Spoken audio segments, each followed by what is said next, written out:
Hi hello అండి. కాకరకాయతో ఇలా fry చేసి చూడండి అని చెప్పాను నేను మీకు తమ్నైల్. ఈ కాకరకాయలతో ఈ ఫ్రై కొత్త స్టైల్లో ఎలా ఉంటుంది ఏంటి అనేది ఈరోజు చూసేసేయండి. పావు కేజీ కాకరకాయలే తీసుకున్నాను నేను.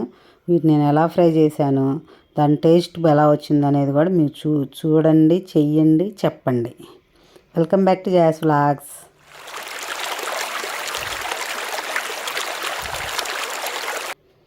ఫస్ట్ నేను తీసుకున్న కాకరకాయలు పావు కేజీ కాకరకాయలని ఇలా పీల్ చేసేసాను అనమాట. పీలర్తో పీల్ చేసేసి ఉల్లిపాయలు మీడియం సైజు 3 తీసుకున్నాను. ఇంతకన్నా మీరు తక్కువ గుజ్జు కావాలనుకుంటే కనుక 2 తీసుకుంటే సరిపోతాయి. ఇలా యావరేజ్గా కట్ చేశాను ముక్కలు. మరీ సన్నగా అవసరం లేదు దీనికేమి. యావరేజ్గా ముక్కలు కట్ చేసుకుని మిక్సీ దగ్గర పెట్టుకుందాము. ఈ కాకరకాయలను ఇలా పీల్ చేసి పక్కన పెట్టాను, తర్వాత కట్ చేద్దాము. ఇలా కట్ చేసేసాను అనమాట. చిన్న ముక్కలు కట్ చేసి దీనికి సరిపడా సాల్ట్ తీసుకున్నాను నేను. సరిపడా సాల్ట్ తీసుకుని మనం వీటిని బాగా పిండేయాలన్నమాట. మనం బాగా స్వీట్ చేసి పిండేస్తే జ్యూస్ లాగా వస్తుంది. దీనివల్ల యూజ్ ఏంటంటే దీనికి ఏమన్నా చేదు ఉంటే కనుక చేదు సగం పోతుందండి. ఇదేను. ఇప్పుడు ఒక ప్యాన్ తీసుకుని ఆ ప్యాన్లో కొంచెం ఆయిల్ వేసుకుందాము ఫ్రైకి. ఇప్పుడు ఈ ముక్కలన్నిటిని బాగా కలిపేసుకున్నాం కదా, ఉప్పు రాసి మసాజ్ చేసిన వాటికి బాగా ఆ మసాజ్ చేసిన ముక్కల్ని గట్టిగా పిండేసుకుందాం చేతితో పిండేసేసి ఈ ఆయిల్లో వేసేద్దాం. ఇలా నీరు వస్తుందండి, గట్టిగా పిండాలి. అలా నీరు వస్తుంది. మొత్తం వేసేసుకుందాము. ఆ ఉల్లిపాయ ముక్కలు పక్కన పెట్టాం కదా, దాన్ని ఇవి బాండీలో వేసాక నెక్స్ట్ అవి ఏం చేయాలో చెప్తాను నేను మీకు. ఇవి మొత్తం వేసేసుకుందాం బాండీలో. కానీ ఈ ఫ్రై మాత్రం బాగుంటుందండి. కాకరకాయ ఇష్టపడేవాళ్ళు ఇలా తప్పకుండా ట్రై చేసి చూడండి. మీకు ఎలా వచ్చిందో ఈ ఫ్రై నాకు కామెంట్స్ రూపంలో కామెంట్స్ పెట్టండి, లైక్ చేయండి. ఈ వంట కనుక మీరు చేసుకుని తిన్నాక నచ్చితే కనుక ఎవరికైనా షేర్ చేయండి.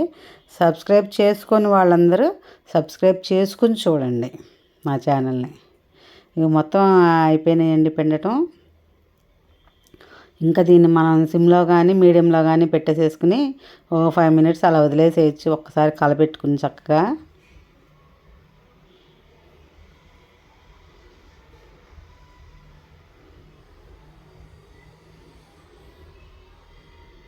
అయిపోయింది, మొత్తం పిండేసాను. అలా జ్యూస్ వచ్చింది అడుగున కొంచెం.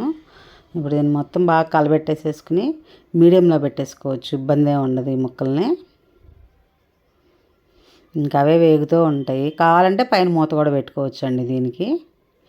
ఇప్పుడు ఈ ఉల్లిపాయ ముక్కల్ని మిక్సీలో వేసుకుని కొంచెం జీలకర్ర, మళ్ళీ దీనికి సరిపడా సాల్ట్, కొంచెం కారం ఎక్కువ తినాలనుకునే వాళ్ళు ఇంకొంచెం వేసుకోవచ్చు. మేము మీడియమే కదా, అందుకని నేను కొంచెం మీడియంగా తీసుకున్నాను నేను. దీంట్లో కూడా కొంచెం ఇప్పుడు పసుపు వేసుకుందాం. మిక్సీ వేసేసాక ఇలా పేస్ట్ లాగా వస్తుంది. ఇవన్నీ వేసుకుని మిక్సీ వేస్తే దీంట్లో కొంచెం పసుపు కూడా వేసుకుందాం. చెప్పా కదా, ఏ వంటకైనా పసుపు వేస్తే చక్కగా హెల్తీగానే ఉంటుంది, మంచి కలర్ వస్తుంది. అందుకని కొంచెం పసుపు వేసుకుని కలబెట్టేసుకుందాము. ఇప్పుడు కాకరకాయలు ఎంత ఫ్రై అయినాయి ఒకసారి మీకు చూపిస్తాను నేను. మనం మీడియంలో పెట్టుకుంటాం కాబట్టి ఎక్కువసేపు ఏం పట్టదు దీనికి, పర్వాలేదు. ఇంకొంచెం ఫ్రై అవ్వాలి.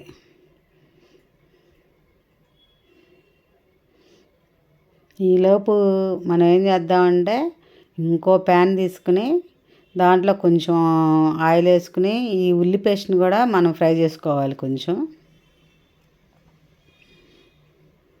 ఇంకో ప్యాన్ తీసుకుని ఆయిల్ వేసుకున్నాను. 2-3 స్పూన్లు వేసుకున్నాను. మరి కొంచెం చాలు. కొంచెం వేసుకుని ఇప్పుడు దీంట్లో ఈ పేస్ట్ అంతా వేసేసుకోవాలి.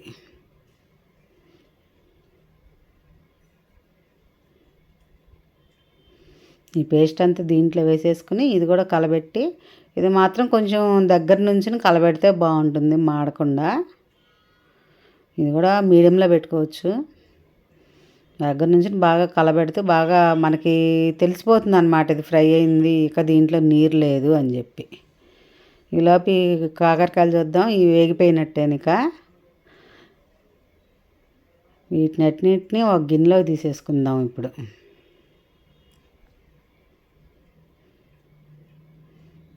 ఇప్పుడు ఇది కూడా వేగిపోయినట్టేనండి.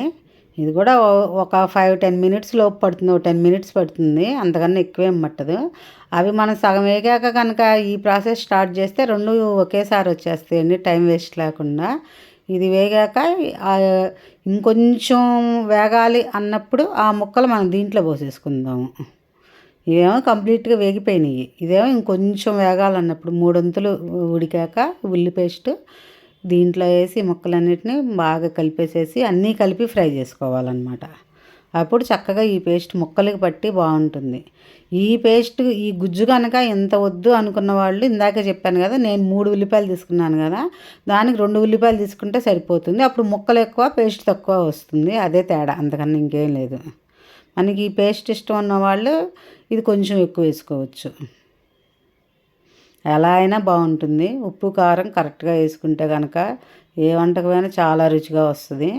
ప్లస్ మనం కొంచెం ఎఫర్ట్ పెట్టాలి దానికి.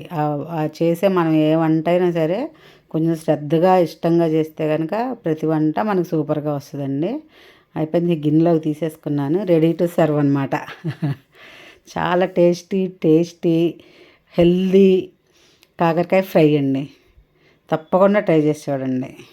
Thank you very much for watching. మరో వీడియోతో మీ ముందుకు వస్తాను.